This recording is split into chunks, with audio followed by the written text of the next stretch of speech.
So guys, alongside the Call to Arms event, which I've already made a full guide video for, which you should definitely go and check out, Bungie's also dropped a Dev Insights article for Renegades weapon tuning, and it's a long one, so you're going to have to bear with me whilst we read through pretty much most of this, but skip over some of the more boring stuff. Starting off, of course, with a HUD buff priority update. Basically, more important buffs aren't going to be pushed out by less important ones, which is awesome. Artifacts, new gear bonus. New gear for weapons is now set to 5% damage boost, and damage reduction for new gear goes up to 10% with a 2% per gear equipped, which is nice. All exotics now count as new gear, which is awesome for the modes that require you to run new stuff, which is just really, really good. Stasis freeze, increased Ariana, don't care.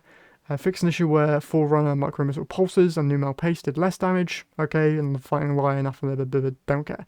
Combat Flare, don't care. Disorient is now universal. Set up like a handle this will ensure disorient effects are consistent and predictable across all gameplay atoms, so all these things should now work as they have done, with exceptions of Helm of Saint and Touch of Malice.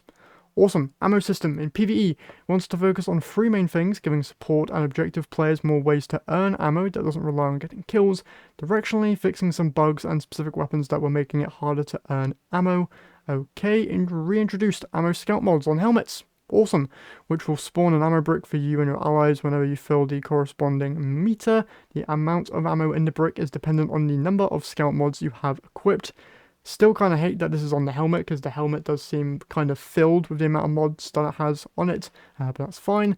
Ability assists will now generate a small amount of ammo meter progress, awesome. Granting buffs like Radiant and Overshield, etc. to allies will grant small amount of meter progress. Fix an issue where glaives, don't care. Fix an issue where machine gun and Lord of Wolves were getting less ammo than intended from scavenger mods. Increase the following exotic weapons ammo per brick amounts. Truth, Heir Apparent, Colony, Prospector, Darcy, and Salvation's Grip. Increase the following weapons subfamily ammo per brick amounts. Heavy burst shotguns and rapid fire shotguns. Micro missile pulse rifles reduce the following subfamily ammo per enhanced brick amounts. So nerf there to rocket pulses. We've reduced a few weapon perk ammo generation bonuses. So air trigger, field prep, and envious arsenal all seem to be getting nerfed, which is lovely. Increase the lifetime of dropped ammo bricks increasable from 30 seconds to 60 seconds. Okay. Sidearms. While semi-auto sidearms are very strong in the hands of a controller player, the mouse and keyboard struggle. Yep, General altered the firing animation for some long-barreled sidearms to hide the reticle for a reduced duration. Okay, so machine guns in general, increased stability on controller. Okay, pulse rifles increased base rate of fire by 0.5, don't care. Bows, yep. Fusions, minuscule buffs that I'm not going to notice. Shotguns, minuscule buffs that I'm also not going to notice. Slug shotguns, more minuscule buffs that I'm not going to notice. Snipers, reduce flinch from players by 40%. That's a decent one. Oh, here we go, Rocket Pulse nerf. Reduced the base reserve ammo for Rocket Pulses from 18 to 14. Reduced enhanced ammo per brick in PvE, as mentioned in the section above, from 6 to 5. Ooh, big nerf. Swords, reduced empty sword swing damage. Empty sword swings no longer are scaled by melee buffs, and fixed an issue where Ascension was activating sword perks. Okay, now we get into interesting stuff. Ace of Spades buff. Ooh. Okay, increased extra PvE damage bonus on Memento Mori from 18 to 30%. Ace of Spades Firefly, increased maximum damage in PvE from 65 to 100. Increased minimum damage in PvE from 0 to 20. Increased area of effect, increased damage fall off. Love that. Hawkmoon now gets a PvE damage bonus per stack of paracausal charge. Maxes out at 70% at 8 stacks of paracausal charge. Does not include the final paracausal shot. Okay. Osteostriga buff reduced the cooldown of the poison burst on Osteostriga final blows from 4 seconds to 2. Love that. Suros regime. Hold on a minute. They've remembered this weapon exists.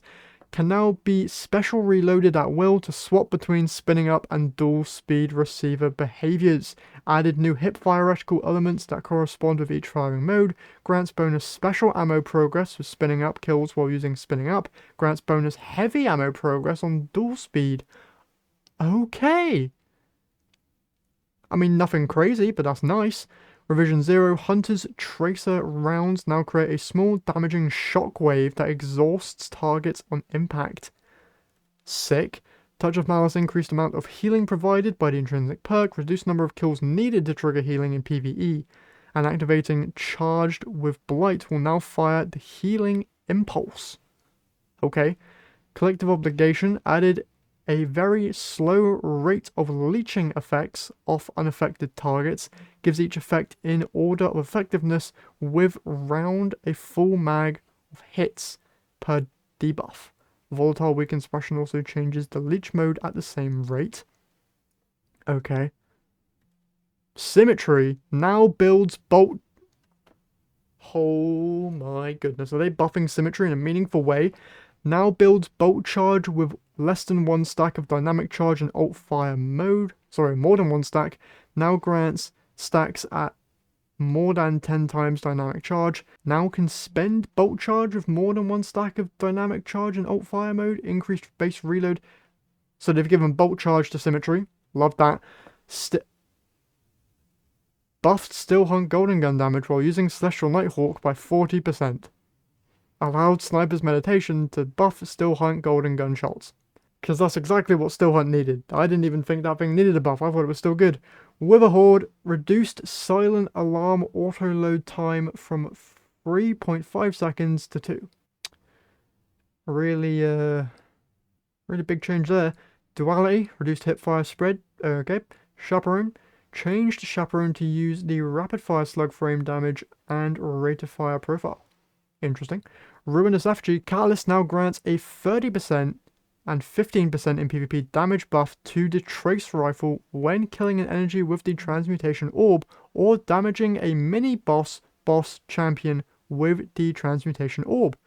Izanagi's Burden. Special Reload once again scales with reload speed stat. I don't know if that's a buff or a nerf. Tessellation. Okay. Property Undecidable. Final Blows now grant a 2.5% light and dark Transcendence energy and grant bonus time to Transcendence while active. Fixed an issue where Transcendence grenade chunk energy gains were not scaling based on the grenade stat. Property Irreducible. While Transcendence is active, special reload shots now deal 25% more damage when combined with Transcendent damage buff. Special reload now reloads mag from reserves, and you can now special reload while you have 0 ammo in the mag. Catalyst increased applied Scorch stacks from 15 plus 5 to 70 plus 10, and slow stacks from 30 to 80. Subclass keyword application is now immediate, though it does still not apply before the primary explosion. Updated timing of reload for Tessellation and Jotun so that ammo is added to the mag slightly sooner, properly lining up with the animation. Deathbringer reduced the spread of the secondary cluster munitions after they're created. Black Talon. Heavy attack now suppresses on hit. If target is already suppressed, it spreads to nearby targets. Catalyst on hit gives a 10% damage boost per void debuff on the target for 2 seconds. Reduced heavy attack cost to free ammo from 4. Added Duelist Trance trait and increased max ammo reserves. Not bad. Deterministic Chaos new effect, releasing the trigger after a Vexadecimal projectile pulls 12 rounds into the magazine from reserves. Awesome. World Line 0. Fixed an issue where Tesseract was only hitting 1 instance of damage instead of the usual 5. Increased damage instance via Tesseract from 5 to 7. Roughly 40% damage increase. Lovely. Reduced time between these instances from 0.66 to 0.44. Fixed an issue where chaining Tesseract was inconsistent if the player had the World Line 0 catalyst equipped, and reduced the cost of chained Tesseract blinks from 20% sword energy to only 10. Nothing crazy there. I would have really loved if they just gave World Line 0 Eager Edge. That would have been sick in my opinion, but either way, Wolf's Bane. What are they buffing with the axe? Increased damage of light attacks by 8.5, closer to lament or aggressive swords. Increased nano assault duration from 10 seconds to 12, which makes the tornado feel a little more forgiving. Increased swarm nado damage by roughly 20%. Retuned axe handles. Increased damage resistance on each handle by roughly 5%. Increased damage resistance, linger time from 3 seconds to 5. Reduced internal cooldown of subroutine recursions, extra nanites from 5 to 2 seconds. Adjusted damage increase when using on afflicted targets to ramp slightly quicker. Okay, nothing crazy. Rangefinder now provides plus 10 range while aiming down sights. Cool. Rampage now loses one of the stacks of the damage buff when the timer expires.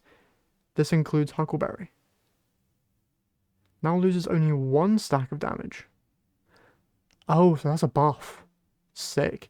Box Breathing now provides a flat 40% buff to the next shot. Precision damage for all existing weapon types. What? And 30 for new heavy ammo sniper. This works out to a buff of around 10% for existing snipers and linear fusion rifles, and a small nerf for scouts. Interesting. Okay. Shot swap. Nobody really uses this perk if I remember correctly. Sleight of hand. No idea what this perk did before. Bray Legacy. Increased gains for rocket launchers from 10% per rocket to 17%. No longer activates from explosives caused by perks from Gjallarhorn micro missiles. Vice Stinger fixed an issue where Vice Stinger origin trait wasn't working on Viced fusion rifles or shotguns. Bewildering Burst, disorient duration increased. Okay. Shield disorient, yep. Fix an issue where these perks would not apply affected to bosses. And that's it. Okay, that's all we have to share today, but much more is coming. We have a Dev Insight article dropping every week before Renegades launches, along with trailers and our weekly twids. Hold up. So there's now going to be a Dev Insight article every Tuesday, followed alongside by more trailers and twids every week leading up to December 2nd. Okay. That's only 2 weeks. But still, that's really cool. Overall, pretty good changes. I'm very interested in the Hawkmoon and Ace of Spades buffs. Those seem sick. Would have liked a little bit more there on Suros, because it seems like they're doing some cool stuff there, but would have liked a little bit more. Other than that, nothing really too crazy. Symmetry sounds sick. Still Hunt's going to be insane, but I thought that it already kind of was, so that's no real surprise there. Other than that, nothing too crazy. Definitely though, liking the changes to Hawkmoon and Ace of Spades. These two are going to be very, very fun to test out in the new sandbox, so I'm definitely looking forward to that. And I didn't really skip anything in the article, but if you want to read it for yourself, I'll obviously have it linked down in the description. And with that all said, that's all for today's video. Obviously, if you guys want a guide to the brand new event that's live in the game right now, I'll have that video linked in the description as always. But for now, that's all I have for you guys today. Hopefully you've enjoyed. If you did, remember to leave a like and subscribe if you haven't done so already. And I'll see you all in the next one.